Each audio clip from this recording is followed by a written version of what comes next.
नमस्ते। आप सभी को W4W फाउंडेशन की ओर से हार्दिक शुभकामनाएं। और आप सभी का आप यहाँ पे आमंत्रण है। W4W फाउंडेशन एक एनजीओ के रूप में रजिस्टर्ड है और उसके तहत हम वेडनेसडेज फॉर वाटर में एक सीरीज रन करते हैं जिसमें कि हम पानी के विषय पे बात करते हैं। आज का विषय है जल, जंगल, जमीन और हसदेव, जिसको कि हम इंग्लिश में कहेंगे water, forest, land and Hasdeo. Before we get into that, थोड़ा सा वेडनेसडेज फॉर वाटर के बारे में और हम अपने गेस्ट को फिर इनवाइट करेंगे, उनके बारे में बताएंगे।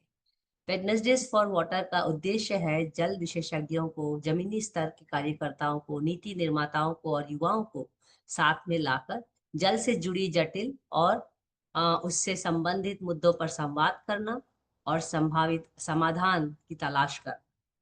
यह एक पहल खाली नहीं है। इसके तहत हमने और भी सीरीज पे बातचीत करते हैं जिसका नाम है Friday waters, Monday munching and musing with women for water. ये इसके विस्तारित सीरीज के नाम है।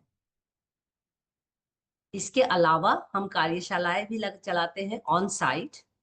जो पहले मैंने कहा वो ऑनलाइन है सीरीज सब, पर कार्यशालाएं हैं, चलाते हैं, वॉक्स एंड टॉक्स चलाते हैं, सेमिनार और विशेष कोर्सेज भी हम चलाते हैं।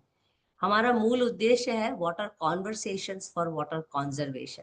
जब तक हम पानी के बारे में बात नहीं करेंगे, जब तक हम वाटर को हर किसी का काम नहीं बनाएंगे, जो कि अनिल अग्रवाल जी ने कहा था, मेकिंग वाटर एवरीबॉडीज बिजनेस। हमको लगता है कि पानी के विषय में कम बातचीत होती है। पानी के विषय में बातचीत ज्यादा होगा तभी पानी का संरक्षण, जिसको कि कॉन्जर्वेशन बोलते हैं, किया जाएगा।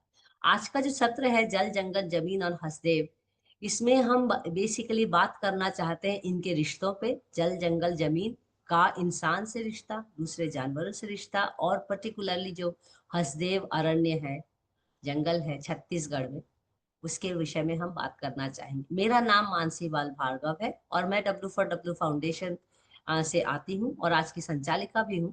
मैं विकी वाटर रिसोर्स काउंसिल की महिलाओं के एक एसोसिएशन को भी रिप्रेजेंट करती हूँ इस सेशन में। आज के हमारे जो अतिथि हैं उनका नाम आलोक शुक्ला जी है। जब हम हसदेव की बात करते हैं, छत्तीसगढ़ की बात करते हैं, जल, जंगल, जमीन की बात करते हैं और वहाँ के लोगों की बात करते हैं, तो ये नाम कोई नया नहीं है। फिर भी हमको लगता है कि आज हम उनको बुला के ना ही हम उनके बारे में खाली जानेंगे, पर हम हसदेव के बारे में भी जानेंगे। इसके पहले कि मैं उनको मंच पर आमंत्रित करूं, मैं छोटा सा एक उनका बायोग्राफी आपके सामने रखना चाहती हूँ। संक्षिप्त में परिचय इंग्लिश में भी रखूंगी और हिंदी में भी रखूंगी। Alok Shukla ji, he became an active environmental advocacy over observing the detrimental effects of coal mining on local ecosystems and communities in Chhattisgarh. He led a decade-long community campaign to protect the Hasdev Aranya of rich and pristine biodiversity, popularly known as the lungs of Chhattisgarh, one of the largest intact forest presence in India at this moment. His successful campaign in ensuring cancellation of the proposed coal mines led him to achieve an award of Goldman Environmental Prize in 2024, which also made sure that many acres, there is a figure to it, but I'll leave it to Alok Shukla ji for it, for his efforts to protect this forest. And importantly, his commitment to ecological preservation and the rights of local communities. We are keen to hear the updates because a lot of changes have come since then from Alok ji. Hindi में मैं उनका परिचय बहुत संक्षिप्त में रखूंगी कि उन्होंने अपना सारा जीवन जो पर्यावरण के वकालत में बोलूंगी या उनके संरक्षण के लिए उन्होंने लगाया है, और पिछले एक दशक से बहुत ही लंबे सामुदायिक अभियान का नेतृत्व भी किया है, जिसे छत्तीसगढ़ के जो जंगल है, जिसको हम फेफड़ों के रूप में जानते हैं, जो हसदेव अरण्य, और भारत की सबसे हॉट बायोडाइवर्सिटी स्पॉट में भी गिना जाता है।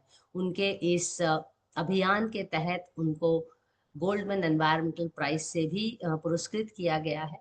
उसके कारण काफी सारे कोल माइंस को रोका गया था। पर आज हम जानना चाहते हैं जो लेटेस्ट अपडेट या अभी जो क्या है चल रहा है हसदेव में, क्या होने वाला है, लोग किस तरह से उसको देखते हैं, ये सब जानने के लिए हम बहुत ही उत्सुक है।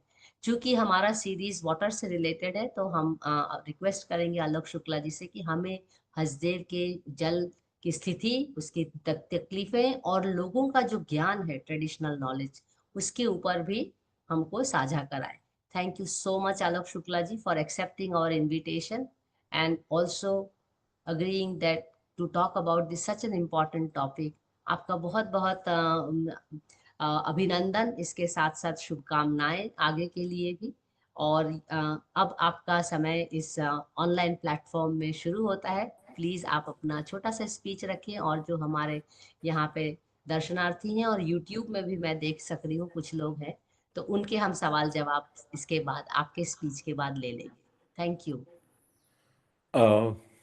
मुझे सुन पा रहे हैं आप लोग? जी बिल्कुल। हाँ। सो पहले तो बहुत बहुत धन्यवाद इस महत्वपूर्ण चर्चा के लिए। डब्ल्यू फॉर डब्ल्यू फाउंडेशन का बहुत धन्यवाद। महत्वपूर्ण चर्चा है जल जंगल जमीन और हसदेव, और मानसी जी ये आयोजन के लिए। जैसे नाम में ही आपने लिखा है कि जल जंगल और जमीन, तो निश्चित तौर पे जल जंगल जमीन और खनिज, क्या ये जो पूरा संघर्ष है, वही एक संघर्ष जो है वो हसदेव का संघर्ष है। तो मैं बहुत संक्षिप्त में पहले अपनी एक बात रखता हूँ। मुझे लग रहा है कि हसदेव क्या है, थोड़ी उसकी एक समझ बनाने की कोशिश करते हैं, और उस पे क्या संकट है, संघर्ष अभी कहाँ है, और संघर्ष से क्या निकल के आया है। तो देखिए, हसदेव जो है वो नाम से ही है कि हसदेव एक छत्तीसगढ़ की उत्तर छत्तीसगढ़ में बहने वाली नदी है, जो कि महानदी की सहायक एक नदी है। और इसके कैचमेंट का जो जंगल है, उस जंगल को हम हसदेव अरण्य के जंगल के नाम से जानते हैं, जो लगभग 1879 वर्ग किलोमीटर, 1879 स्क्वायर किलोमीटर का ये जंगल है, जो कि 4 जिलों के सीमाओं में स्थित है। सरगुजा, कोरबा, रायगढ़, और आपका कुछ हिस्सा जो है वो सूरजपुर में के अंदर है। ये जो जंगल है बहुत ही रिच बायोडाइवर्सिटी वाला इलाका है, डेंस फॉरेस्ट इलाका है, अनफ्रेगमेंटेड फॉरेस्ट पैच है, जो कि 2 महत्वपूर्ण वाइल्ड लाइफ कॉरिडोर को कनेक्ट करता है। मध्य प्रदेश के कान्हा टाइगर रिजर्व को और झारखंड के पलामू टाइगर रिजर्व को। ये एक बड़ा वाइल्ड लाइफ का कॉरिडोर है। ये जो जंगल है, आप इसकी एक समृद्धता का इससे अंदाजा लगा सकते हैं कि देश के अंदर जो वाइल्ड लाइफ के प्रोटेक्शन के लिए जो एरिया नोटिफाई हैं, सेंचुरीज और नेशनल पार्क, तो ये ना सेंचुरीज है ना नेशनल पार्क है, लेकिन सेंचुरीज और नेशनल पार्क के बाहर का ये सबसे एक आदर्श जंगल इलाका है, जो वन्य प्राणियों के रहवास के लिए और को एग्जिस्टेंस के लिए, जहाँ पे हम बात करते हैं कि लोग, जंगल और वन्य प्राणी एक साथ रहते हैं, उसके एक आदर्श हैबिटेट एरिया है ये वाइल्ड लाइफ को लेकर। और यहाँ पे शेड्यूल 1 के करीब 9 ऐसे मैमल्स हैं, जिसमें टाइगर है, स्लॉट बियर है, एलिफेंट है, यहाँ पे है। करीब 167 के आसपास ऐसी वनस्पतियां हैं जो कि लगभग विलुप्तप्राय प्रजाति की हैं। कई ऐसी पक्षियों की प्रजाति पाई जाती हैं जो कि विलुप्तप्राय हैं, और लगभग 60 के आसपास तो ऐसी हैं जो सिर्फ एशिया महाद्वीप में पाई जाती हैं। तो बहुत ही एक समृद्ध जंगल का ये इलाका है। और ये जो जंगल है, इस जंगल से बह के जो आने वाला पानी है वो हसदेव नदी में आता है, और हसदेव नदी में एक बांध बना है मिनी माता भांगो बांध। और उस बांध से जांजगीर, कोरबा, बिलासपुर जिले की 6 लाख हेक्टेयर जमीन सिंचित होती है, और लाखों लोगों के लिए पेयजल और निस्तार का, करोड़ों लोगों की संख्या यदि हम टोटल देखें तो पानी लोगों को मिलता है। ये वो इलाका है जो कि साल का एक तरीके से प्राकृतिक जंगल है। ये कोई मैनमेड प्लांटेड फॉरेस्ट नहीं है, बल्कि ये नेचुरल फॉरेस्ट है, जो कि साल का एक प्राकृतिक जंगल है। और इस जंगल को जब आप देखेंगे तो यहाँ पे जो रहने वाले लोग हैं ज़्यादातर गौंड ट्राइब्स हैं, जो आदिवासी यहाँ पे हैं। और पिछले दिनों एक अध्ययन हुआ था, भारतीय वन्यजीव संस्थान ने ये अध्ययन किया था। उस अध्ययन में इन्होंने कहा कि इस आईसीएफआर और भारतीय वन्यजीव संस्थान ने कि यहाँ के जो रहने वाले लोग हैं इनकी 60% जो इनकम है वो फॉरेस्ट बेस्ड है। मतलब जंगल से आय का जो कुल आय का 60% हिस्सा है वो जंगल से आता है। और इस हस्तियों को लेकर आप दो महत्वपूर्ण, दो तीन आप सरकारों के निर्णय को इसके साथ जुड़ा हुआ पाया जाता है कि 2009 में ये संपूर्ण हस्तियों का इलाका नोगो इलाका था। अब ये नोगो कैसे आया, इसको ऐसे समझें कि जब किसी भी जंगल जमीन के नीचे कोई खनिज होता है तो उसकी परिभाषा बदल जाती है। हस्तियों के साथ भी यही हुआ। हस्तियों के अंदर छत्तीसगढ़ का लगभग 10% कोयला है। छत्तीसगढ़ में 55,000 मिलियन टन कोयला है। उसमें से 10%, 5,500 मिलियन टन कोयला हस्तियों के अंदर है। और वो 23 अलग अलग कोल ब्लॉक में है और ये बनावटा कोल फील्ड है। तो जब कोयला हुआ तो फिर सरकार या कंपनियां इनको कोल डिपॉजिट नजर आने लगता है। जो ऊपर की समृद्धता है, जंगल, जमीन, जैव विविधता, वन्य प्राणी, लोग, सह अस्तित्व, आजीविका, संस्कृति, जो पूरा एक जीवन है, उससे ज्यादा महत्वपूर्ण कोयला हो जाता है, क्योंकि कोयला चाहिए। और हस्तियों के साथ ही ये हुआ। तो जब देश में कोल माइनिंग को लेकर केंद्रीय वन एवं पर्यावरण मंत्रालय का अध्ययन करवा रहा था कि देश का जो कुल कोल बेलिंग एरियाज है, करीब 4.5 लाख मिलियन टन देश में कोयला है, जो कोल फील्ड हैं, उसमें से ऐसे एरिया का अध्ययन करना चाहिए कि कहाँ खनन होना चाहिए, कहाँ नहीं होना चाहिए। और 2009 में ये अध्ययन हुआ। उस अध्ययन में ये जो मैंने पहले कहा कि यहाँ की जैव विविधता, फॉरेस्ट की डेंसिटी, वाइल्ड लाइफ की उपस्थिति, इकोलॉजी, लोगों की आजीविका, ये सारे पैरामीटर पे हस्तियों इकलौता कोल फील्ड था जो पूरा का पूरा नोगो इलाका डिक्लेयर हुआ। और मंत्रालय ने यह निर्णय लिया कि हस्तियों को खनन से मुक्त रखा जाएगा। लेकिन हम जैसा देखते हैं कि समय के साथ 2012-13 में कॉर्पोरेट कंपनी, जिसके खिलाफ पूरा संघर्ष है, अडानी कंपनी के दबाव में हस्तियों के एक दो कोल ब्लॉक को चालू करने की कोशिश हुई और उन्होंने चालू भी किया। 2012 में एक कोल ब्लॉक में खनन की प्रक्रिया शुरू हुई।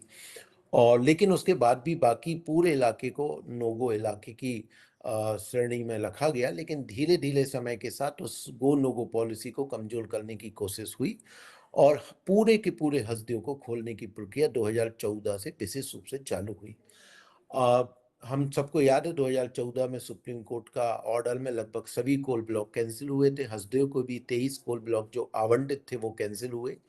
जब पुनः कोल ब्लॉक के आवंटन शुरू हुए तो ये 2014 की बात है और 2 सालों में हस्तियों के लोगों ने खनन की प्रक्रिया को देख लिया था। 2012 में परसई स्टिकेतेवासन जब खदान शुरू हुई, उस 2 सालों में जंगल का विनाश, गांव का विस्थापन देखने के बाद लोगों को ये समझ में आया कि ये खनन जो है ये पूरा, ना गांव बचेगा, ना आजीविका बचेगी, ना खेती बचेगी, ना जंगल बचेगा और ना अस्तित्व बचेगा लोगों का। लोगों ने मिलकर ये तय किया कि नहीं, यहाँ पे खनन की प्रक्रिया को अब आगे बढ़ने नहीं देना है।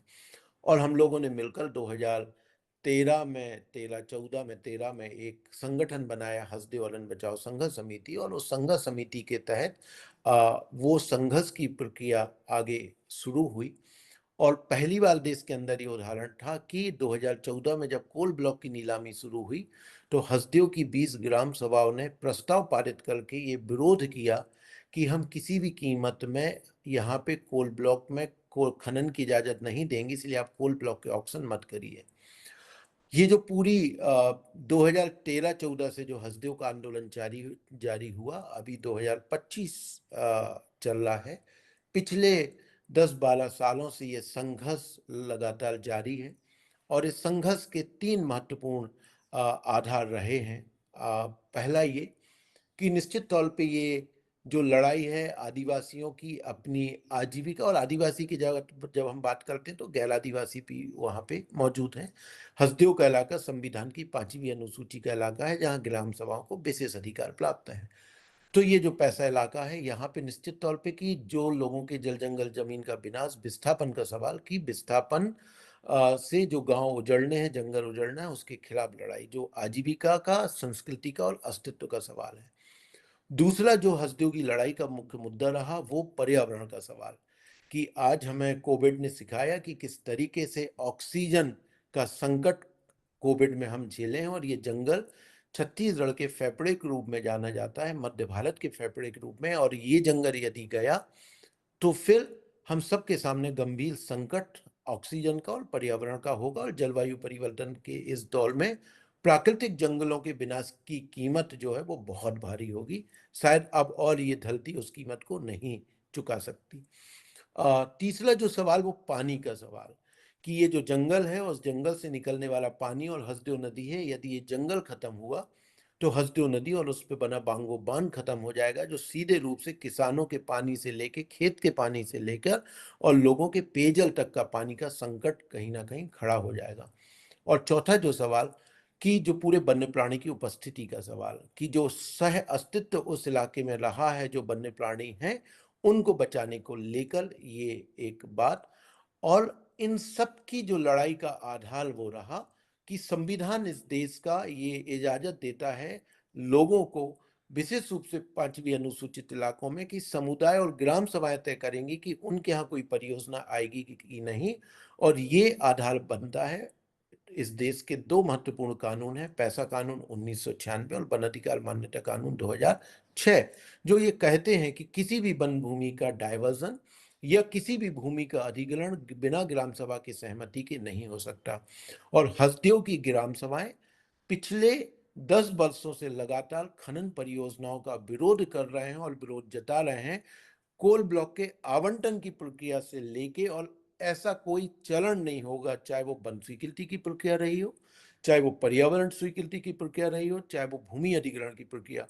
और मुझे लगता है कि जब पर्यावरण की स्वीकृति की प्रक्रिया शुरू होती है, जब कंपनी अपना एक आवेदन पर्यावरण मंत्रालय में देती है, वहां से लेके जन सुनवाई तक, और जन सुनवाई के बाद पर जब ईएसी कमेटी निर्णय लेती है उस प्रस्ताव पे, हर जगह हसदेव के लोगों ने अपने कागज भेजे हैं। तो एक संवैधानिक जो प्रावधान है, जो इस देश के कानून है, जनपक्षीय कानून है, उनका इस्तेमाल करते हुए लोकतांत्रिक तरीकों से हसदेव के लोग लगातार हसदेव को बचाने संघर्ष कर रहे हैं। लेकिन ये दुखद रूप से कहना पड़ेगा कि इस देश के अंदर एक कॉरपोरेट जिसका नाम है अडानी, उस कॉरपोरेट के मुनाफे के लिए, और अडानी के मुनाफे के लिए चेहरा किसको रखा जाता है, वो एक राज्य सरकार को रखा जा सकता है, क्योंकि कोल ब्लॉक राज्य सरकार को आवंटित है। तो राज्य सरकार को सामने रखते हुए एक निजी कंपनी के मुनाफे के लिए हसदेव के इन तमाम तथ्यों को दरकिनार किया जा रहा है। मैं चार निर्णय महत्वपूर्ण और जोड़ के फिर अपनी बात को खत्म करूंगा। मैं कोशिश करूंगा कि सवाल जवाब में हम चर्चा करें। 2009 में केंद्र के वन एवं पर्यावरण मंत्रालय ने निर्णय लिया था कि हसदेव में खनन नहीं होना चाहिए। हसदेव की ग्राम सभाओं ने, जो कि संवैधानिक हैं, जब हम बोलते हैं कि केंद्र में केंद्र और राज्य में और गांव की सरकार, और जो अधिकार इस देश के संविधान से मिला है, ग्राम सभाओं ने यह कहा कि हम खनन परियोजना नहीं चाहते हैं, उनके निर्णय का सम्मान। तीसरा महत्वपूर्ण, छत्तीसगढ़ की विधानसभा में 2022 में एक सर्वसम्मति से प्रस्ताव होता है, जिसमें भाजपा और कांग्रेस दोनों शामिल होती है, और वो कहते हैं 90 विधायक मिलके प्रस्ताव पारित करते हैं कि हसदेव के साले कोल ब्लॉक को निरस्त किया जाए। 2021 में दो महत्वपूर्ण, जो कि केंद्र सरकार के ही संस्थान है, ICFRE और WII, wild life institute of India, इन्होंने हसदेव के बायोडायवर्सिटी का असेसमेंट किया। और जो WII की रिपोर्ट है, आप देखें, उस रिपोर्ट में साफ तौर पे लिखा है, और ICFRE ने भी लिखा है कि यदि हसदेव में खनन होगा तो इसके अपरिवर्तनीय प्रभाव पड़ेंगे, जैव विविधता से लेके जंगल का विनाश होगा, और जो हसदेव नदी और बांगो बांध है, इसके अस्तित्व पर गंभीर संकट खड़ा होगा।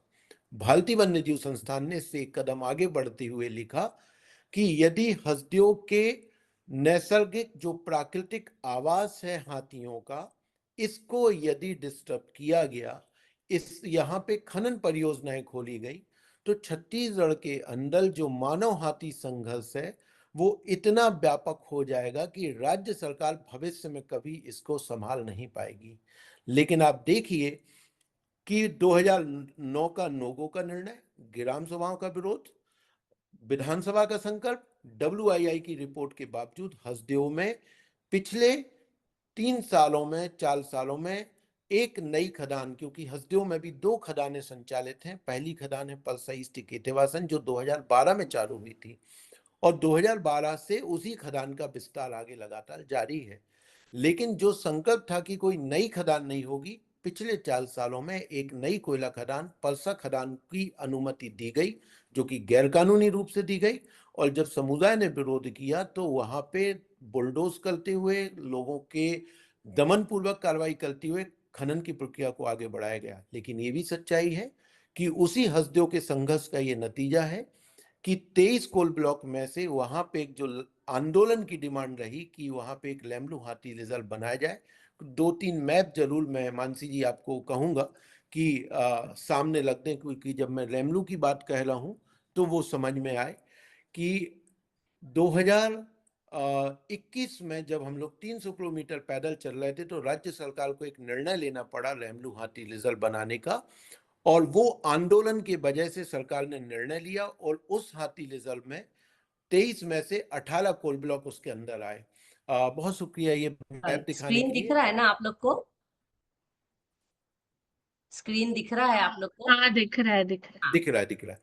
हाँ। ये आप देखें कि छत्तीसगढ़ का के अंदर ये जब हम हसदेव की बात करते हैं तो जो हमने 1879 स्क्वायर किलोमीटर की बात कही, ये हसदेव का एरिया है जिसमें आपको 3 डिवीजन बहुत खुल के दिख रहे हैं। फॉरेस्ट डिवीजन चार जिले की, Korba division, Surguja division, Surajpur division और एक कटघोरा डिवीजन है। इस पूरे इसको हम देखते हैं, जो नंबर्स आपको दिख रहे हैं ब्लॉक वाइज, ये बेसिकली कोल ब्लॉक है। तो जो हसदेव वालन कोल फील्ड है जिसमें 5,500 मिलियन टन कोल डिपॉजिट है, ये 23 कोल फील्ड में अलग अलग डिवाइड है। एक कोल फील्ड के कोल ब्लॉक्स में, एक कोल फील्ड के अंदर 23 कोल ब्लॉक। और अभी ये नंबर बढ़ के 40 हो गए हैं, क्योंकि पिछले 10 सालों में नए कोल ब्लॉक भी आइडेंटिफाई हुए हैं, लेकिन उनको ऑक्शन अलॉटमेंट में नहीं रखा गया, इसीलिए अभी 23 यहाँ पे नजर आ रहे हैं।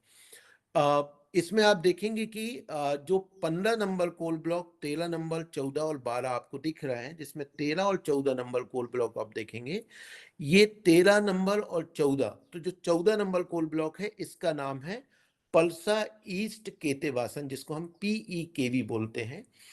और 2012 में जब नोगो निर्णय को दरकिनार करते हुए राजस्थान के पास ये कोल ब्लॉक है जो कि 2300 हेक्टेयर की है, 2700 हेक्टेयर की, जिसमें 2300 हेक्टेयर में माइनिंग होना है। इस कोल ब्लॉक को जब खनन की अनुमति 2012 में दी गई, ये कहते हुए कि ये हसदेव के मुख्य इलाके में नहीं है बल्कि ये फ्रिंज इलाका है, हसदेव का किनारा है। और किनारा बोल के इसमें खनन की 14 नंबर में इजाजत दी गई, जिसमें खनन चालू हुआ। लेकिन उसके बाद जो संघर्ष के कारण बाकी किसी कोल ब्लॉक में खनन शुरू नहीं हो पाया।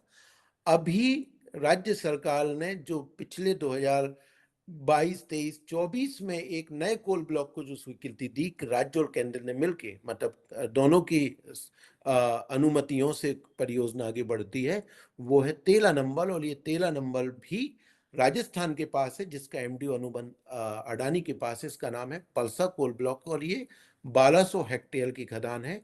तो हसदेव में जो दूसरी कोल ब्लॉक चालू हुई है वो है 13 नंबर पलसा कोल ब्लॉक। और जो 12 नंबर कोल ब्लॉक है ये भी राजस्थान के पास है। इसका नाम है केते एक्सटेंशन, जिसकी अभी स्वीकृति नहीं मिली है, लेकिन पूरी कोशिश की जा रही है कि इसमें माइनिंग को चालू किया जाए। लेकिन हमारी जो डिमांड थी आंदोलन की, इस पूरे हसदेव इलाके को हाथी रिजर्व बना दिया जाए, जिसमें कहीं ना कहीं एक सहमति बनी थी पिछली जो कांग्रेस की गवर्नमेंट थी, जिसमें 14 नंबर कोल ब्लॉक को छोड़ के बाकी सारे कोल ब्लॉक को हाथी रिजर्व में लेने की बात आई थी। आप अगला स्लाइड दिखाएंगे मानसी जी? ये तो आप देखेंगे कि निर्णय ये हुआ था कि सिर्फ 14 नंबर कोल ब्लॉक को छोड़ के बाकी 15, 13, 12 और साले कोल ब्लॉक को हाथी रिजर्व में ले लिया जाए। लेकिन चूंकि 13 नंबर, 14 नंबर और 12 नंबर ये तीनों कोल ब्लॉक अडानी राजस्थान के पास हैं, जो सीधे रूप से अडानी के पास हैं। तो अडानी के तीनों कोल ब्लॉक को बचाने के लिए लेमरू हाथी रिजर्व की बाउंड्री को आप देखेंगे कि कोल ब्लॉक से एडजॉइनिंग लगते हुए तीनों कोल ब्लॉक को बाहर रखा गया। लेकिन जो बाकी का एरिया है, जहां पे लगभग 17-18 कोल ब्लॉक उसके अंदर है, वो इलाका आज प्रोटेक्टेड है। और वहां पे जो कोल ब्लॉक के आवंटन हुए थे, पतुरिया गिदमुड़ी कोल ब्लॉक था, मदनपुर साउथ था, वो कैंसिल हुए। और 2021, 22, 23 में जो नए कमर्शियल माइनिंग के लिए कोल ब्लॉक के ऑक्शन यहाँ किए जा रहे थे, उसको केंद्र सरकार को विड्रॉ करना पड़ा, क्योंकि यहाँ पे हाथी रिजर्व नोटिफाई हुआ। तो आप देखेंगे कि हसदेव का एक बड़ा हिस्सा जो हाथी रिजर्व के कारण बचा है, संरक्षित हुआ है। लेकिन 3 कोल ब्लॉक का इलाके को जानबूझ के बाहर रखा गया है कॉर्पोरेट को मुनाफे को लेकर, जहां पे समुदाय का संघर्ष जारी है। और यहाँ पे सारे संविधान, प्रावधान, कानूनों को धज्जियां उड़ा के कोल खदान की प्रक्रिया को आगे बढ़ाया जा रहा है। एक और आप मैप होगा, उसको आगे दिखाएंगे। ये आप इसमें देख सकते हैं कि आप पीकेवी का जो खदान मैंने कहा था आपको, 13 नंबर, जो कि 2 फेज में माइनिंग थी। फर्स्ट फेज में हो चुका, जो कि ब्लैक स्पॉट दिख रहा है, जो कि 2021 तक कोयला खत्म हो गया। हालांकि 28 तक चलना था, लेकिन कंपनी ने पहले ही कोयला निकाल लिया और बोल दिया कोयला खत्म हो गया। और ये जो सेकंड फेज है वो अभी जारी है। पल्सा कोल ब्लॉक, जिसका 70% एरिया फॉरेस्ट है, इसमें माइनिंग शुरू हुई है। पिछले अप्रैल में इसमें डिफॉरेस्टेशन पहली शुरुआत हुई। और केते एक्सटेंशन, जिसका 97% एरिया फॉरेस्ट है, इसको चालू करने की कोशिश है। जो तो पूरा जो संघर्ष है वो इन जगह पे 3 कोल ब्लॉक का जो एरिया है, यहाँ पे हमारा आंदोलन अभी जारी है। लेकिन जो खनन की प्रक्रिया आगे बढ़ाई गई है वो पूरी गैर कानूनी है, असंवैधानिक है, क्योंकि ग्राम सभाओं के विरोध को कुचलते हुए, छत्तीसगढ़ विधानसभा के निर्णय को दरकिनार करते हुए, भारतीय वन्यजीव संस्थान की चेतावनी को नजरअंदाज करते हुए ये खनन प्रक्रिया को आगे बढ़ाया जा रहा है। सो मैं यहाँ पे रुकता हूँ। और मुझे लग रहा है कि एक हसदेव, उसका मैप, एक जो समझ और संघर्ष, इसके अलावा जो सवाल होंगे उन सवालों के साथ हम लोग फिर आगे बढ़ सकते हैं। रामलाल भाई यदि जुड़े होंगे और वो कुछ जोड़ना चाहेंगे तो उनको, मुझे लग रहा है कि वो इसमें और जोड़ लें। बहुत धन्यवाद। बहुत बहुत धन्यवाद आलोक जी। मैं एक स्लाइड आपकी अनुमति से लेना चाहती हूँ, ये खदान दिखाने के लिए। आ, क्योंकि यहाँ जो हम आपने एक बहुत ही अच्छा प्रेजेंटेशन रखा, ये बात बताने के लिए कि ये ना ही खाली जंगल है, वह जंगल से जुड़ी एक इसकी लोगों की आजीविका है। इसमें जो एलिफेंट रिजर्व के हिसाब से जो कि पूरे बायोडाइवर्सिटी को बैलेंस बनाएगी, उसके लिए आपने बात किया, पर्यावरण की बात रखी। और एक बहुत ही अहम मुद्दा जो वहाँ की लोकल कम्युनिटी, एक उनकी अपनी संस्कृति है, आजीविका तो है ही और उनकी संस्कृति भी है। और जो आपने दो इम्पोर्टेंट फॉरेस्ट से रिलेटेड एक्ट्स बताए हमारे देश में, जो बहुत ही स्ट्रांग है और वो एम्पावर करती है local community, forest tribal community को, उसको बाईपास करके आगे जाना भी एक या तो बहुत ही स्ट्रेटेजाइज होना पड़ता है। क्योंकि हम देखते हैं कि फॉरेस्ट डिपार्टमेंट इंडिपेंडेंस के बाद से एक बहुत ही इंटरेस्टिंग स्टडी आई थी लास्ट ईयर। फॉरेस्ट डिपार्टमेंट ने ज्यादा एरिया डिफॉरेस्ट में किया है देन फॉरेस्टेशन किया है। तो बिल्कुल। ये फॉरेस्ट क्लियरेंस डिपार्टमेंट है कि फॉरेस्ट कंजर्वेशन डिपार्टमेंट है, ये अपने आप में ही एक डिबेट है। तो बिल्कुल। जो जब हम हसदेव देखते हैं, और मैं खुद बिलासपुर छत्तीसगढ़ की हूँ, तो मैंने कई बार न्यूज़पेपर में पढ़ा है कि बिलासपुर के पानी का जो क्राइसिस है उसका कहीं ना कहीं रिश्ता हसदेव जंगल के डिफॉरेस्टेशन या कटने से भी है। तो मुझे, मेरा एक पर्सनल रुझान भी है इस सब्जेक्ट पे जानने के लिए। जो मैं एक बहुत सिंपल सवाल पूछती हूँ, और मैं चाहूंगी कि हमारे जो यहाँ पे लोग दर्शकगण उपस्थित हैं, मैं देख सकती हूँ कि यूट्यूब में भी कुछ लोग उपस्थित हैं। तो आप अपने सवाल यूट्यूब में हो चाहे जूम में हो, यूट्यूब वालों से टाइप कर सकते हैं, पर जूम के लोग मुझे चैट में भी बोल सकते हैं, टाइप कर सकते हैं, या आप अनम्यूट करके बोल भी सकते हैं। तो मैं पहला सवाल जो आपसे पूछना चाहती हूँ वो है लोगों के बारे में, जो वहाँ के ट्राइबल लोग, और आपने सही कहा कि खाली ट्राइबल लोग भी नहीं है, और भी लोग हैं। तो ये तो सेंचुरी ओल्ड नेचुरल फॉरेस्ट है, लोग भी वहां पे कितने सालों से रह रहे हैं उसका कोई ऐसे टाइमलाइन तो नहीं है। उनका एक अपना रहने का तरीका है। उनको पता है जो रिश्ता है जंगल, जमीन, जल, जानवर। अगर आपको याद हो तो हम लोग टाइटल पे भी चर्चा कर रहे थे कि जानवर और जन भी रखें, और एक्चुअली आपने अपने स्पीच में एलिफेंट और हाथी को लाके जानवर का एक बहुत इम्पोर्टेंट रोल भी दिखाया। तो लोगों का जो रिश्ता है जंगल से और पानी से, क्योंकि आप एक अर्बन पर्सन भी हैं, तो आप मुझे थोड़ा सा एनलाइटन कर सकते हैं इस बारे में कि एक ट्राइबल लोगों का देखना पर्यावरण को, और जो एसी रूम में बैठते हैं अर्बनाइट्स और पॉलिसी मेकर्स और कॉरपोरेट्स, उन दोनों में एक स्ट्राइकिंग डिफरेंस क्या होता है जंगल को देखने का? देखिए, बहुत अलग ही नजरिया है। जी। अ, जो जंगल में रहने वाले जो समुदाय हैं, आदिवासी और अन्य वन पर निर्भर समुदाय हैं, वो जंगल उनका जीवन का हिस्सा है। जी। और एक शहर में रहने वाला व्यक्ति जो है वो जंगल को एज ए घूमने एंजॉय के लिए जाता है और ना। कमोडिटी, और कमोडिटी, कमोडिटी भी। है ना। और उसको या तो आ, मतलब आपने कह दिया कमोडिटी, वो बिजनेस नजरिए से उसको एज ए रिसोर्स के रूप में नजर आता है, या फिर वो पर्यटन के लिए जी। जंगल को जाता है। लेकिन आ, लोगों के लिए, आदिवासी के लिए वो अपना एक जीवन का हिस्सा है, उनका जीवन। मैं उसको इस तरीके से कहता हूँ कि आ, एक व्यक्ति के सुबह उठने से लेके शाम तक, जन्म से लेके मरने तक के सारा जो उसकी दिनचर्या है, जो जीवन है, जो रीति रिवाज है, जो सब कुछ है, वो जंगल के साथ जुड़ा हुआ है एक आदिवासी का। और उनके तो जो पूरे देवी देवता हैं, जो भगवान है, वो ही प्रकृति ही है। तो आप देखेंगे कि गौड़ समाज में देखेंगे तो उनके गोत्र में आप देखेंगे तो कहीं पेड़ का नाम होगा, जानवर का नाम होगा, इस तरीके का। तो और एक सबसे जो महत्वपूर्ण है कि देखिए, जो सह अस्तित्व है उस समुदाय के बीच में, है ना, उतना ही लेना जितनी जरूरत है, वो जी। बहुत महत्वपूर्ण है ना। तो जंगल का उपयोग करते हुए भी जंगल के संरक्षण को मद्देनजर रखना, कि हम कैसे जंगल से अपनी जरूरत का चीजों को लें, जिससे उसका उसको नुकसान ना हो, बल्कि वो एक बेहतर तरीके से बढ़ते रहे। और इसीलिए हम कहते हैं कि देखिए, आज जंगल वही है जहां आदिवासी है, या जहां आदिवासी वहां जंगल है। जी। एक जी। समय तो जी। बहुत इलाकों में जंगल थे, लेकिन आज जंगल वहां नहीं है, क्योंकि वो जंगल को खत्म कर दिया गया।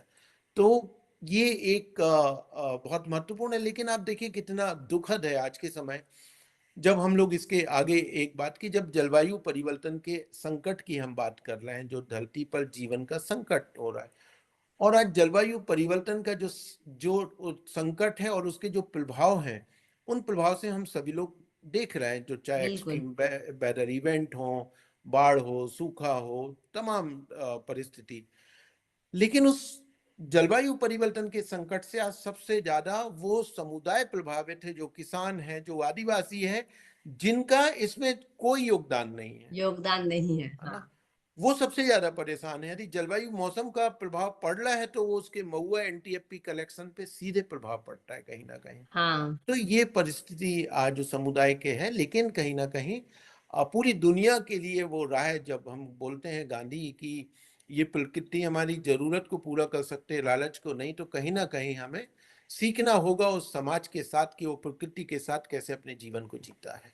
और वही एक रास्ता हमें नजर आता है जी। जी। जब हसदेव के जो अभियान चलते हैं, आपने दो बहुत अच्छे शब्द यूज किए, संकल्प और संघर्ष। संकट तो है ही। मैंने बहुत सारा उसके बारे में, जो मैं न्यूज़ फॉलो करती हूँ उसमें मैं देखती हूँ काफी महिलाओं का एक बहुत गहरा योगदान दिखता है। चाहे वो मार्च हो, करना हो। तो मैं उसको पानी के से भी काफी लिंक करती हूँ, क्योंकि महिलाएं पानी के लिए बहुत ज्यादा सोचती हैं। और हम सब चिपको मूवमेंट भी जानते हैं जो जंगल बचाने के लिए भी हुआ था। तो आपका जो एक्सपीरियंस है जो हसदेव के जो ट्राइबल कम्युनिटी और लोकल कम्युनिटी, विलेज कम्युनिटी भी है वहाँ पे, वहाँ जो महिलाएं हैं, बहनें हैं, वो इतनी जागरूक और इतनी फियरसम भी मैं बोलना चाहूंगी, काफी सशक्त महिलाएं हैं। जब ये सिस्टम के सामने खड़े होना है, उनको अपना अपने जंगल को बचाना है, तो आपका एक्सपीरियंस कैसा रहता है? महिलाओं का जो नॉलेज है अबाउट द फॉरेस्ट, क्योंकि ज्यादातर हम देखते हैं कि अर्बन एरियाज में और रूरल एरियाज में महिलाएं कम बोलती हैं, पर जब भी मैं ट्राइबल एरियाज में देखती हूँ तो मुझे काफी लगता है कि महिलाओं का बहुत गहरा योगदान रहता है, उनका उनका एक से रहता है हर डिस्कशन में। आपका क्या एक्सपीरियंस है हसदेव के देखिए, वहां से? सिर्फ हसदेव नहीं, हम पूरे छत्तीसगढ़ की बात करें तो जी। छत्तीसगढ़ के अंदर जल जंगल जमीन को, पानी को बचाने की जो भी लड़ाइयाँ हैं, उन लड़ाइयों का नेतृत्व एक तरीके से कहीं ना कहीं महिलाओं ने किया है। हेलो। हाँ जी, जी। आवाज आ रही। हाँ। आ, तो वो महिलाओं ने ही उस नेतृत्व को किया है, और उस लड़ाई में प्रमुख भूमिका महिलाओं की रही है, और वही हसदेव के अंदर भी है। और उसके पीछे सीधा कारण है, देखिए, जो जमीन है और जो जंगल है, जी। ये एक पीढ़ी दर पीढ़ी आत्मनिर्भरता देता है समुदाय को अपनी आजीविका के लिए कहीं ना कहीं। और महिला उस बात को समझती है कि हम अपने बच्चों को हम क्या दे के जाने वाले हैं, जी। है ना। और ये कई जनरेशन से है। आज जब महिलाएं लड़ती हैं हंसते में, तो यही बोलती हैं कि जंगल हम अपने बच्चों को बचा रहे हैं, ये जमीन हम हाँ। अपने बच्चों को दे के जा रहे हैं। तो वो जो प्रकृति के साथ जुड़ाव, क्योंकि आप देखेंगे कि जब आदिवासी इलाकों में आप महिलाओं के आप देखेंगे तो जो जंगल से सबसे ज्यादा जुड़ाव है, चाहे वो लघु वनोपज लाना हो, सूखी लकड़ी लाना हो, जो तमाम जंगल के साथ वो एक बड़ा जुड़ाव सीधे रूप से रहा है। और एक कहीं ना कहीं वो एक आत्मनिर्भरता भी देता है कि जो एनटीएफपी के रूप में एक जो कैश है, जो एक कैश हाँ। करेक्शन, और जो आपकी जरूरतें हैं वो जंगल से कैसे पूरी होती हैं, है ना। तो वो एक आत्मनिर्भरता भी देता है कि हाँ चलिए, ये हमारे पास जंगल है, कुछ नहीं होगा। जब हम कोविड में पूरी शहरों से लोग पलायन कर रहे थे, तो आदिवासी इलाकों से पलायन नहीं हो रहा था, क्योंकि उनके पास लघु हाँ। वनोपज था, उनके पास खेती की व्यवस्था थी। तो इस आत्मनिर्भरता को महिलाएं बहुत अच्छे से समझती हैं, और उनको पता है कि यदि ये चला गया, तो वो जो जीवन है, वो मजदूरी के साथ वो जीवन, जंगल जमीन को छोड़ के जीवन कितने दिन माइनिंग, हंसदेव की महिलाएं बोलती हैं कि आज सबको तो रोजगार मिलना नहीं है, और काम आप देंगे भी तो कितने दिन देंगे, जब तक खदान चलेगी हाँ। 20 साल चलेगी, 25 साल, उसके बाद क्या होगा, उसके बाद की आने वाली पीढ़ियां क्या कहेंगी, करेंगी। तो ये एक जो मूल सवाल है, जिसको लेकर महिलाओं के मन में चिंता, भय और डर है, और वो ये मानती हैं कि हमारा जो पूरा अस्तित्व है, जो पूरा जीवन है, वो इस जंगल के साथ है, और ये बचा रहेगा तो हमारा जीवन सुरक्षित रहेगा, और आने वाली पीढ़ियां भी सुरक्षित रहेंगी। और इसीलिए हाँ। उस संघर्ष में आप देखेंगे कि सबसे ज्यादा भूमिका या नेतृत्व और पूरे ताकत के साथ महिलाएं, और ये महत्वपूर्ण है कि हसदेव की महिला ऐसे नहीं है कि हाँ चलो लड़ाई में खड़े हो गए, जानकारी के साथ उन्हें पता है। बिल्कुल, और मेरा वही सवाल था। हाँ। हसदेव की महिलाएं से जब आप बात करेंगे तो बोलेंगे कि कैसे उनके गांव में उनका क्या अधिकार है, पैसा कानून क्या है, ग्राम सभाओं का क्या अधिकार है, कैसे कानूनों का उल्लंघन किया जा रहा है, किस तरीके से हमारे जबरदस्ती हमारे चीजों को, तो वो जानकारी के साथ लड़ाई को लड़ना, ये अपने आप में काफी महत्वपूर्ण है। और ये बिल्कुल छत्तीसगढ़ बिल्कुल। के बाकी इलाकों में भी ये रहा है, और ये चीज है। जी। मैं यहाँ से एक सवाल जो लाना चाहती हूँ वो है कि ट्राइबल और रूरल एरियाज का एक अपना एक एस्पिरेशन हो रहा है, जो कि सरकार की तरफ से भी काफी प्रमोट होता है, जो है विकास, डेवलपमेंट। तो और उसमें कोल माइनिंग और इन सब चीजों का भी बहुत रोल आता है, पर पहले हम माइग्रेशन और विकास की बात करें, डेवलपमेंट की, तो इन सब एरियाज से भी काफी हम देखते हैं शहरों में मजदूर आते हैं, सीजनल मजदूर आते हैं, फिर वो वापस जाते हैं अपना काम करते हुए। तो जब लोग अपने जंगल को बचाने की बात कर रहे हैं, कहीं न कहीं उनके आ, फ्यूचर जनरेशन के लिए, उनका एक विकास के लिए भी उनकी एक आकांक्षाएं होंगी। तो वो इस विकास और अपने जंगल के बैलेंस को किस तरह से प्रस्तुत करते हैं? देखिए, मुझे लग रहा है बहुत महत्वपूर्ण है। ये जो पूरी विकास की अवधारणा है, कल ही हम्म। एक साथी हमसे बात कर रहे थे कि आदिवासी इलाकों में जब कहीं माइनिंग परियोजना आती है तो उनको ये कहा जाता है कि अच्छा आपको अच्छी शिक्षा चाहिए है, अच्छी शिक्षा चाहिए तो माइनिंग खोलनी पड़ेगी तभी आपको अच्छा स्कूल मिलेगा। हाँ, वो ये मिसगाइड शब्द है। शहर में, रायपुर में या भिलाई दुर्ग या दिल्ली में लोगों को नहीं पूछा जाता है। और जो दूसरा सवाल है कि विकास किसके लिए, क्या विकास है? दिल्ली में हाँ, बैठे व्यक्ति के लिए मेट्रो का विकास हो सकता है, तो उस आदिवासी इलाके के लिए जंगल पे उसके अधिकार, जमीन पे उसके अधिकार और जो बेसिक जरूरतें हैं, एक अच्छी शिक्षा, एक अच्छा स्कूल, एक अच्छी अस्पताल। और ये तो अस्पताल। वेलफेयर स्टेट है, ये जिम्मा सरकार का है, बिल्कुल ये जिम्मा बिल्कुल। अडानी का नहीं है। हम्म। और यदि सरकार नहीं कर रही है तो ये सरकार की अपनी विफलताएं हैं। जी। लेकिन इनको देने के लिए सरकार बार्गेनिंग करती है समुदाय के साथ। अच्छा आपको अच्छा स्कूल चाहिए। जब अडानी परियोजना आई 2000, राजस्थान की खदान, जो कि अडानी उसका मालिक एक तरीके से, तो कहा गया कि 100 बेड का अस्पताल बनाएंगे। आज तक वो 100 बेड का अस्पताल नहीं बना, और खनन चालू है और माइनिंग बंद भी हो जाएगी, लेकिन वो अस्पताल नहीं। कहा गया कि रेलवे लाइन चलेगी तो इसमें, इस रेलवे यहाँ पे पैसेंजर ट्रेन चलेगी। सबको पता था कि वो पैसेंजर ट्रेन नहीं आने वाली है, यहाँ से सिर्फ मालगाड़ी चलने वाली है और कोयला जाने वाली है। 10 साल हो हम्म। गए, उसमें कभी कोई पैसेंजर ट्रेन नहीं चली, सिर्फ कोयला वहां से जा रहा है। तो किस तरीके से लोगों को ये बता के, लोगों की सुविधाओं को बोल के खनन परियोजनाओं को चालू किया जाता है जो उन तक कभी पहुंचती नहीं है, और लोगों को सिर्फ मिलता है तो प्रदूषण, एक विस्थापन, एक भारी विस्थापन का दर्द, अपने आजीविका, अपने संस्कृति का विनाश। इसके अलावा कुछ नहीं मिलता। मैं बार बार बोलता हूँ कि लोग बोलते हैं कि औद्योगिकरण से विकास। यदि ये सच्चाई है कि हाँ चलिए खनन और उद्योग आने से विकास होता, तो छत्तीसगढ़ का दंतेवाड़ा जिला है। दंतेवाड़ा जिले में 50 दशकों से आयरन ओर निकल रहा है, सबसे पुरानी माइनिंग की खदानें हैं। तो दंतेवाड़ा जिला आज के समय यदि खनन से विकास होना होता तो मानव विकास सूचकांक में वो जिला अग्रणी होना चाहिए था। बिल्कुल बिल्कुल। 50 सालों में स्थिति क्या है कि आज भी उस दंतेवाड़ा खनन से प्रभावित गांव के लोहा गांव नाम है, जहां पे एनएमडी से निकला हुआ लोहे का पानी जाता है और लोगों के लिए पेयजल की सुविधा नहीं है। आज भी दंतेवाड़ा जिले में लोग झिलिया का को खोद के पानी पीते हैं। हैंडपंप के लिए आज भी वो जिला तरसता है। तो कहाँ विकास पहुंचा? क्या वो लोग जिन्होंने जमीन दी, क्या वो लोग जो जो उस जिले के मूलवासी हैं, जिनका जंगल जमीन रहा है, जिनको आपने, दो तरीके के सवाल हैं, एक वो लोग जो विस्थापित हो गए, जिनका आपने जंगल जमीन सीधे रूप से छीन लिया, दूसरे वो लोग जो अगल बगल हैं, जो आसपास हैं, जिनका गांव नहीं गया, जिनका जंगल नहीं गया, लेकिन उस खनन परियोजना से वो सीधे प्रभावित हैं। या तो प्रभावित है। लोगों का पानी सूख गया है, या उनके गांव में वो जो जल स्रोत था वो प्रदूषित हो चुका है, जो वहां के ट्रांसपोर्ट से प्रभावित है, जो ब्लास्टिंग से प्रभावित है, जो वहां के पॉल्यूशन के कारण प्रभावित है। उनके लिए आप देख लीजिए कि क्या सुविधाएं सरकार उपलब्ध कराती है। कोई सुविधा उस इलाके में नहीं है। तो ये जो विकास कहे के जो औद्योगिकरण की प्रक्रिया है, ये सिर्फ लोगों को एक जल जंगल जमीन को छीनने का एक माजदा रास्ता है। और हम विकास की जब बात कर रहे हैं तो हम बात कर रहे हैं कोयले की जरूरत, कितना कोयला चाहिए आपके लिए इस देश के अंदर।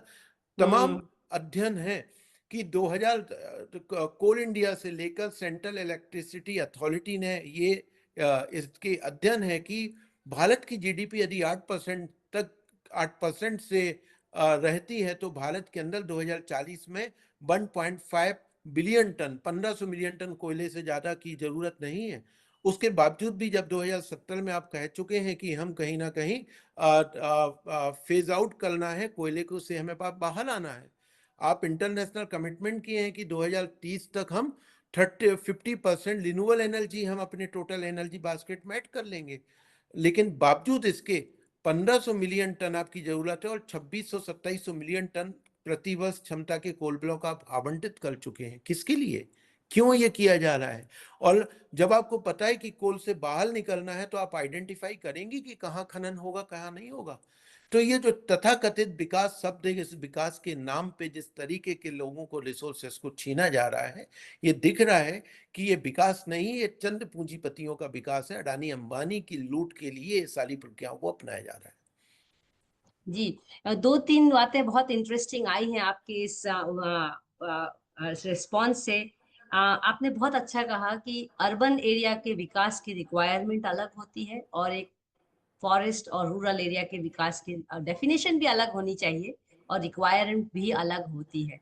तो ये आई थिंक हम लोग जो वन साइज फिट्स ऑल लगाते हैं, और इम्पोर्टेंटली अर्बन एरियाज के लोग जाके रूरल और फॉरेस्ट एरिया में विकास का जो डेफिनेशन और चश्मा लेके हम दिखाना चाहते हैं, कहीं ना कहीं रूरल एरियाज और ट्राइबल एरियाज उसको बहुत अच्छी तरह से समझते हैं, पर वो इतने एम्पावर्ड शायद महसूस नहीं करते शुरू में।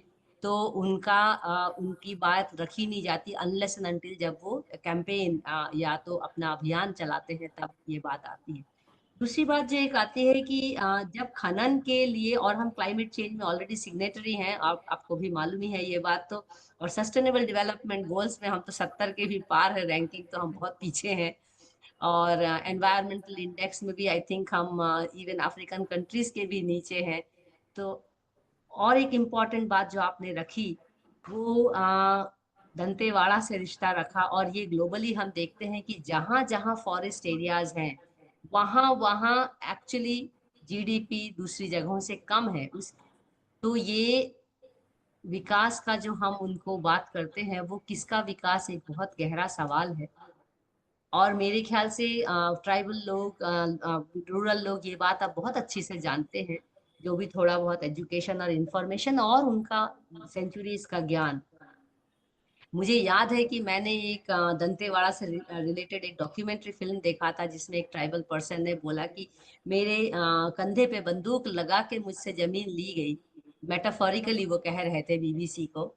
पर मुझे मालूम है कि मुझे कुछ पैसे दिए गए हैं, वो पैसे तो मेरे कुछ साल में खत्म हो जाएंगे, और इसके बाद मैं अगली जनरेशन को क्या दूंगा।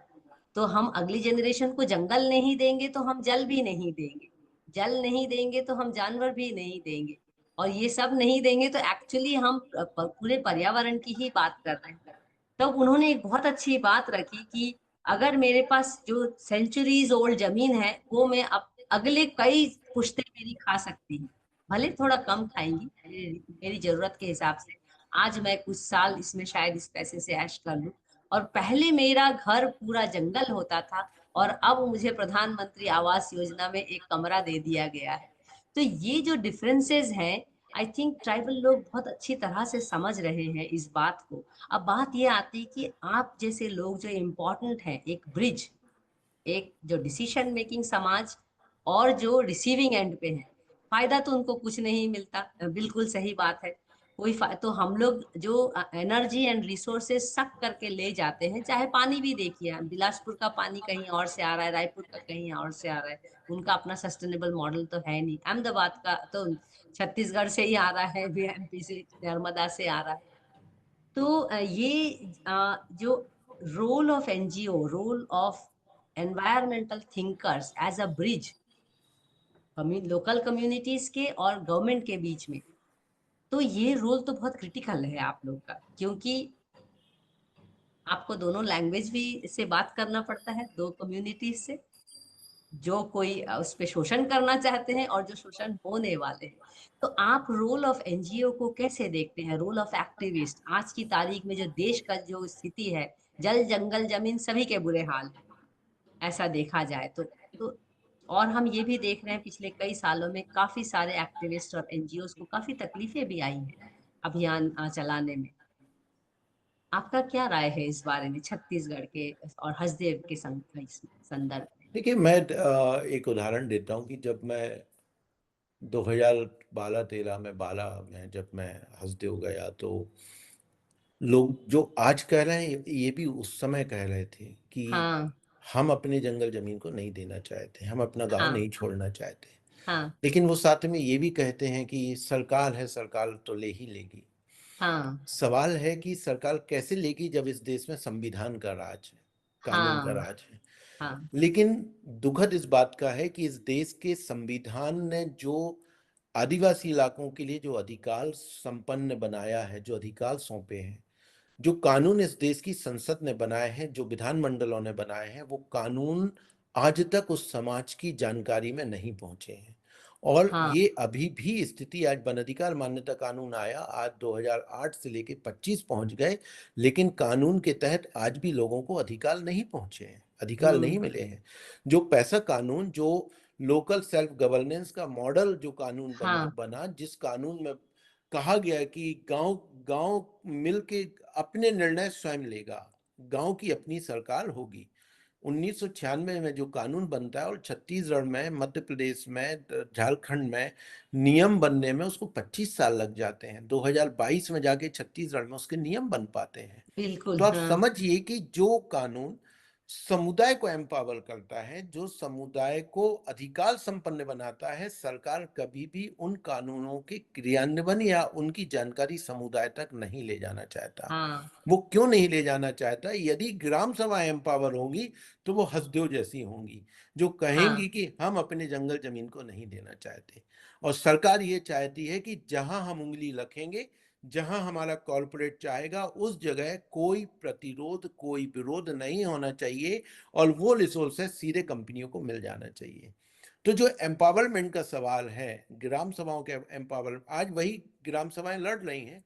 आज वही ग्राम सभाएं पैसा कानून का, वन अधिकार कानून का, पर्यावरणीय कानून का इस्तेमाल कर रही हैं और वो चुनौती दे रहे हैं कि हाँ, तुम्हारी केंद्र में तुम्हारी सरकार है तो हमारे गांव में हमारी सरकार हो, और हमारी जो ग्राम सभा है वो संवैधानिक संस्था है और एक हाँ। संवैधानिक संस्था आपसे कह रही है कि आप खनन को यहाँ पे आवंटित मत करिए।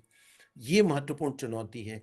ये बदलाव, इसको लाने की जो प्रक्रिया है, जो हम हस्तियों में एक भूमिका निभा पाए, ये महत्वपूर्ण इस देश के एक्टिविस्ट, जो महत्वपूर्ण संस्था संगठन के लोग निभाते हैं, कि वो जानकारी समुदाय तक ले जाना, समुदाय के को एम्पावर करना और समुदाय की आवाज को एक व्यापक रूप से सामने लेके आना।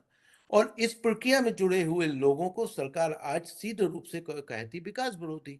हम क्या कह रहे हैं? लोग, हसदेव नहीं चाहता कि खनन होना चाहिए। हम यही कह रहे हैं कि भाई, शासन निष्पक्ष होना चाहिए। शासन का बिल्कुल। काम है कि वो प्रक्रियाओं को निष्पक्षता के साथ अपनाए। यदि हसदेव की एक पलसा गांव, एक साली हरिहरपुर का गांव 5 बार अपने ग्राम सभा में संकल्प करता है कि हम जमीन नहीं देना चाहते हैं, तो प्रशासन का ये काम नहीं है कि वहां का कलेक्टर उसका एसडीएम अडानी कंपनी के साथ मिलके फर्जी दस्तावेज तैयार करता है और उन फर्जी हम्म। दस्तावेज के आधार पे वन स्वीकृति हासिल करता है। और पिछले 5 सालों से वो लोग चिल्ला रहे हैं, लड़ रहे हैं, कह रहे हैं कि ये हमने सहमति नहीं दी, ये डॉक्यूमेंट फर्जी है। फर्जी है। लेकिन उसी फर्जी डॉक्यूमेंट के आधार पे आप खनन की प्रक्रिया को आगे बढ़ाते हैं और लोग विरोध करते हैं, तो आप फोर्स का और पुलिस का इस्तेमाल कर रहे हैं। और उस प्रक्रिया में जो मदद करने के लिए जो लोग खड़े हुए हैं कि अन्याय हो रहा है, उनको आप विकास विरोधी, देशद्रोही कह के आप जो है पूरे इस देश के जो लोग हैं, जो एक्टिविस्ट हैं, जो आंदोलन के लोग हैं, जो संस्थाएं, आप उनको खत्म कर रही हैं। और इसीलिए सरकार, ताकि ये जो कॉर्पोरेट लूट है, उस लूट को सुनिश्चित करने के लिए कहीं ना कहीं, तो देखिए भूमिका यही है जो अब मैं अपने आप को हसदेव के अंदर देखता हूँ और देश के तमाम जन आंदोलन के लोग, एनजीओ के लोग, साथी, और कई बार बातचीत की, सरकार की हम मदद भी कर रहे हैं कि जी। जो अन्याय समुदाय के स्तर पे हो रहा है, जिस अन्याय को सरकार नहीं देख पा रही है, आप, बिल्कुल वहां तक आपके पहुंचाना। प्रशासन कर रहा है, उस अन्याय को हम आपके सामने तक लेके आ रहे हैं कि भैया ये अन्याय हो रहा है, इस अन्याय को आप सुधारने की कोशिश करिए। क्योंकि अन्याय अंततः समुदाय नहीं सहेगा और वो, उसके पास जो रास्ते होंगे, लोकतांत्रिक तरीके से जो रास्ते होंगे, उनका इस्तेमाल करके वो विरोध करेगा। तो सवाल है कि सरकार उनके साथ संवाद करे, बातचीत करे और बिल्कुल। जो अन्याय हो रहा है उस अन्याय को खत्म करने का काम करे। तो जिस अन्याय को शासन प्रशासन नहीं देख रहा है या जानबूझ के किया जा रहा है, उसको सामने लाने का हम कोशिश कर रहे हैं कि कहीं ना कहीं देखिए, जहां तक न्याय नहीं होगा, शांति नहीं हो सकती। बिल्कुल। अन्याय आधारित समाज कभी भी जो है एक शांति स्थापित नहीं हो सकती।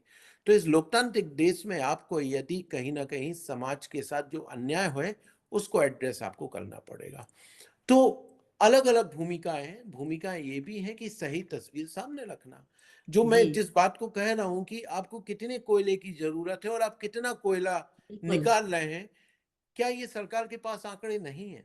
लेकिन आप जानबूझ के आंख बंद किए हुए हैं इस आंकड़ों को सरकार को ले जाना और समाज के बीच में भी ले जाना बिल्कुल। कि देखिए ये जो कोयला है ये देश की जरूरत के लिए नहीं है, ये कोयला किसी एक पूंजीपति को और पूंजी जुटाने के लिए किया जा रहा है, ना कि देश की जरूरत के लिए किया जा रहा है। तो अलग-अलग तरीके से भूमिकाएँ, और मुझे लग रहा है ये महत्वपूर्ण भूमिकाएँ हैं। हमारा काम है इस देश के संविधान को, इस देश के लोकतंत्र को मजबूत करना।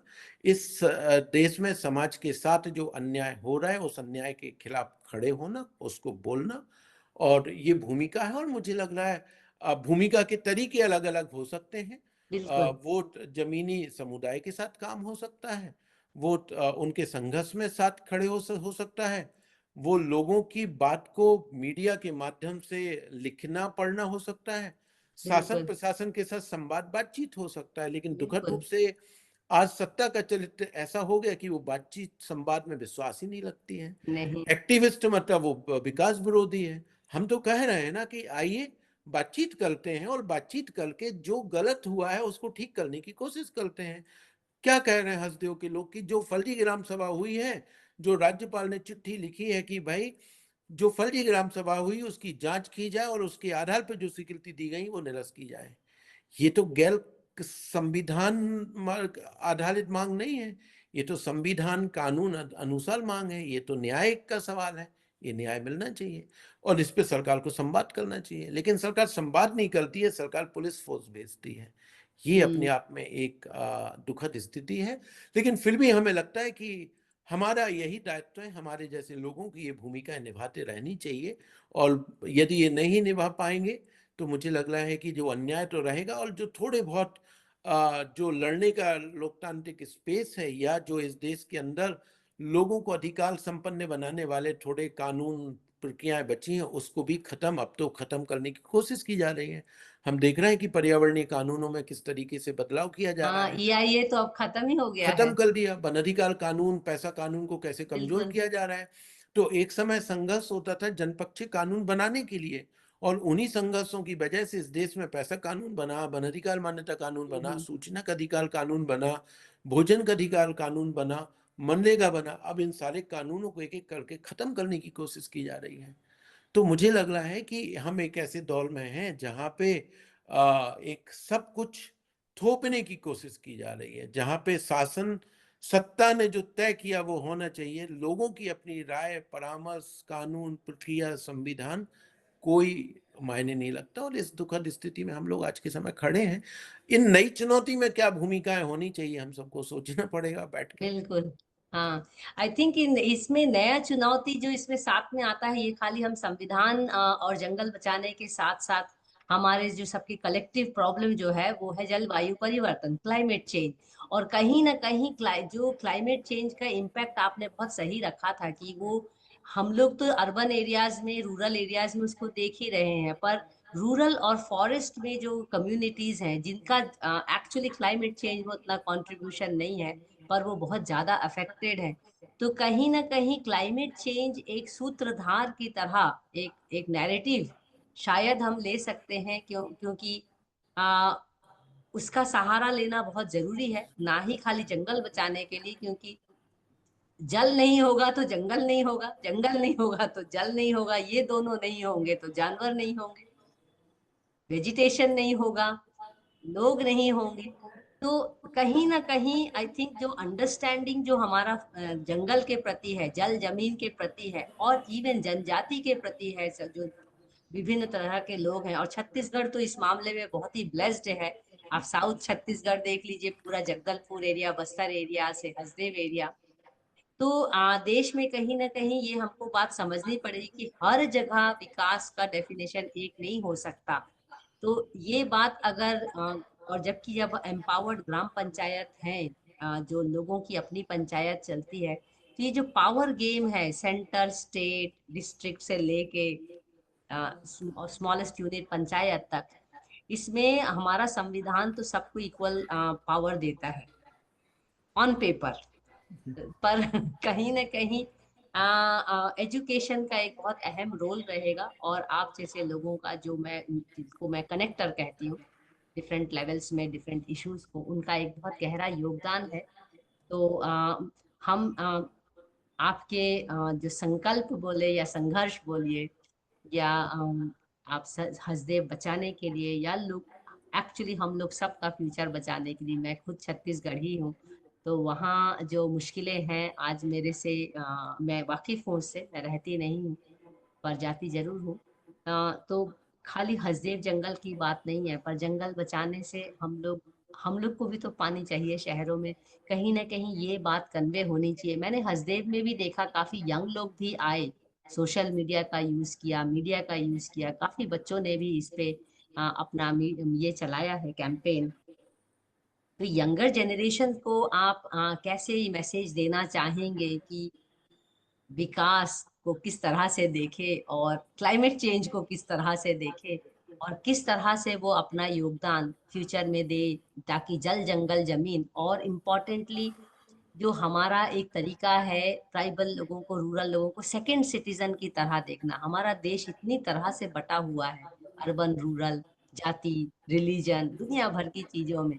तो जबकि संविधान सबको इक्वल राइट्स देता है, इक्वल पावर देता है, आप युवाओं को जो पर्यावरण पे काम करते हैं काफी डिमोटिवेटेड भी हो जाते हैं शुरू में, उनके लिए आप क्या मैसेज देना चाहेंगे? किस तरह वो अपने आदर्शों को, एनवायरमेंटल वैल्यूज या कैंपेन्स, उनको किस तरह अपने आप को बेसिकली बांध के रखना चाहिए, क्योंकि ये संघर्ष बहुत आसान नहीं होता देखिए, पर्यावरण। निश्चित तौर पे देखिए, पहली बात तो ये समझना चाहिए कि क्लाइमेट चेंज होगा नहीं, हो चुका है। हो और चुका है। हम वो सीमाओं को लगातार पार करते जा रहे हैं, और जो परिस्थिति है कि हम बहुत जल्दी 1.5 डिग्री हम्म। सेल्सियस पा चुके हैं, और 1.2 पे हम बहुत जल्दी पहुंचेंगे। पहुंचे हम। और जो हमारी 9 प्लेनेटरी बाउंड्री हैं जिसमें क्लाइमेट चेंज एक है, हम 6 को हम्म। पार कर चुके हैं। पार कर चुके हैं तो हम। संकट आ चुका है। अब इस संकट में यदि हमें इस जीवन को बचाए रखना है, तो फिर मुझे लग रहा है कि अ, कहीं न कहीं ये जो लड़ाई है, इस लड़ाई को तेज करना होगा। सवाल पूछने पड़ेंगे। पर्यावरण को बचाने की लड़ाई अ, कहीं कोई मुद्दा आ गया तो सवाल नहीं है, ये हर दिन की लड़ाई है। हर दिन लोग कहीं न कहीं अपने जल, जंगल, ज़मीन, पर्यावरण को बचाने के लिए आवाज़ उठा रहे हैं। उन सभी लड़ाइयों में अपनी आवाज़ को बुलंद करें। उन सभी जगह अपने आप को जोड़ने की कोशिश करें। और इस देश के अंदर और दुनिया के अंदर, और हम ये कहते हैं कि जो जलवायु परिवर्तन का संकट है, ये मैं बार-बार इस बात को बोलता हूँ कि ये गाँव, शहर, देश की या दुनिया की ये सीधे सीमाओं से परे है। ये लड़ाई बिल्कुल। हम सबको जोड़ती है, ये पूरी दुनिया को जोड़ती है, और पूरी दुनिया की लड़ाइयाँ कहीं न कहीं इस मुद्दे पर एक जगह आके खड़ी होती हैं। तो जलवायु परिवर्तन के सवाल, पर्यावरण बचाने के जो सवाल हैं, उन पे लगातार हम सवाल, और जितने भी संघर्ष हैं, चाहे वो ज़मीन का संघर्ष हो, चाहे वो कोई भी संघर्ष हो, वो कहीं न कहीं सीधे रूप से पर्यावरण के साथ कैसे जुड़ता है, तो उन सवालों को हम प्रमुखता के साथ लेके आएँ। जैसे हसदेव के लोगों ने जोड़ा कि ये लड़ाई सिर्फ़ हमारे विस्थापन या घर उजड़ने की नहीं है, ये पर्यावरण को बचाने की लड़ाई है। इसको कनेक्ट करने की ज़रूरत है, और लगे रहें। हम यही मानेंगे कि आज हसदेव की आंदोलन है, हम ये मानते हैं कि ठीक है, हर संघर्ष से कुछ हारते हैं, कुछ जीतते हैं, ये एक हिस्सा है। लेकिन उस संघर्ष से संदेश कितना जाता है? हसदेव के आंदोलन ने इस देश के युवाओं में पर्यावरण के प्रति एक संवेदनशीलता बढ़ाई है। बिल्कुल। और बिल्कुल। ये मुझे लग रहा है, और विशेष रूप से हम इसके पहले देखते थे कि कभी भी जल, जंगल, ज़मीन के संघर्ष में शहरी युवा बहुत कम जुड़ता था, लेकिन हसदेव हाँ। में जिस तरीके से शहर से सॉलिडारिटी मिली, ये महत्वपूर्ण है। तो जो चेतना का विकास है, वो चेतना का विकास हुआ है। तो जैसे हसदेव के आंदोलन ने एक चेतना का विकास, पर्यावरण के प्रति संवेदनशीलता समाज में बढ़ाई है, ये धीरे-धीरे और आगे बढ़ेगी। लगे रहें, सतत बोलते रहें, ऐसे संघर्षों को मजबूत करते रहें, और निश्चित तौर पे लोगों को सोचना पड़ेगा कि हाँ, पर्यावरण इस देश की राजनीति का सबसे बड़ा और प्राथमिक मुद्दा भी कहीं न कहीं बनाना पड़ेगा। क्योंकि बिल्कुल। नीतिगत बदलाव जब तक नहीं होंगे, जब तक राजनीति इसके साथ नहीं जुड़ेगी कि राजनीतिक निर्णय को हम कैसे प्रभावित कर पाएँ, तब तक शायद ये जो ज़मीन पे स्थितियाँ हैं, इनमें बहुत अ, रोक सकते हैं, डिले कर सकते हैं, लेकिन पूरा एक तरीके से परिवर्तन का जो सवाल है, तो मुझे लग रहा है कि और उसमें युवाओं की भागीदारी के बिना ये संभव नहीं है। तो युवा बड़े पैमाने पे जुड़ें, इन विषयों के साथ बातचीत करें, चर्चा करें, संवाद करें, अपने आसपास करें, सोशल मीडिया के साथ करें, जहाँ काम कर रहे हैं वहाँ इस पर बातचीत करें। जितना ज़्यादा इन विषयों पर संवाद होगा, उतनी ज़्यादा समाज के अंदर एक चेतना का विकास कहीं ना कहीं होगा। सो इन्हीं के साथ और सवाल पूछना जारी रखें। बस यही है जी। बिल्कुल, आपने बहुत ही अच्छी बात कही कि सवाल पूछना ज़रूरी है और लगे रहना पड़ेगा हम सबको, स्पेशली युवाओं को। ये खाली जंगल ज़मीन की बात नहीं है और जल की बात नहीं है, एक्चुअली ये फ्यूचर की भी बात है। उनके खुद के फ्यूचर की भी बात है और दूसरों के फ्यूचर की भी बात है। आई थिंक हम इसके साथ ही आज का ये सत्र हम यहीं ख़त्म करना चाहेंगे। अगर कोई सवाल है तो आप पूछ सकते हैं, और मेरी तरफ से नहीं तो मैं एक थैंक नोट या धन्यवाद का एक छोटा सा लाइन बोलना चाहूंगी। कोई आपको सवाल पूछना है तो आप चैट बॉक्स या अनम्यूट करिए। मैं इधर भी देख रही हूँ, यूट्यूब में वैसे कोई सवाल नहीं है इस वक्त। आई थिंक सीरीज को लोग बाद में भी देखते हैं, कंज्यूम करते हैं, बाद में मैसेज भेजते बाद हैं में तो सवाल आएंगे तो हम उनको फिर वहां पे जाके बिल्कुल रिस्पॉन्स बिल्कुल। करेंगे। धन्यवाद आलोक जी, आपका बहुत बहुत धन्यवाद कि आपने सब पहली बार समय निकाला और इतना ज्ञानवर्धक सत्र हमको हमारे साथ साझा किया। और जूम और यूट्यूब में जो यहाँ उपस्थित पार्टिसिपेंट्स हैं, मैं उन सभी को इस सत्र में हिस्सा लेने के लिए बहुत धन्यवाद देती हूँ।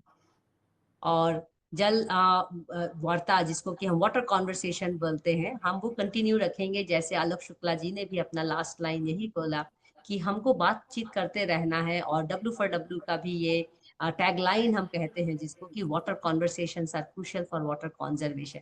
इसके पहले कि मैं ये सत्र बंद करूं, मैं आपको अगले वेडनेसडेज फॉर वाटर के बारे में कहना चाहती हूँ, जो कि एक इंटरनेशनल सेशन है। जुलाई 16 को 5 बजे हम लोग मिस्ट्री का इंडियाज प्राइमेरियल वेटलैंड फॉरेस्ट के बारे में बात करेंगे, जो कि बायोडाइवर्सिटी सीरीज का एक हिस्सा है। इसके बारे में ज्यादा डिटेल्स आपको हमारे वेबसाइट में मिलेगा।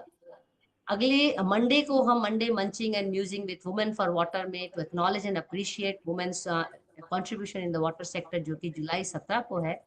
हम मिलेंगे डॉक्टर सप्तम पटेल, प्रोफेसर हैं वो। उनके कंट्रीब्यूशन को हम साझा करेंगे।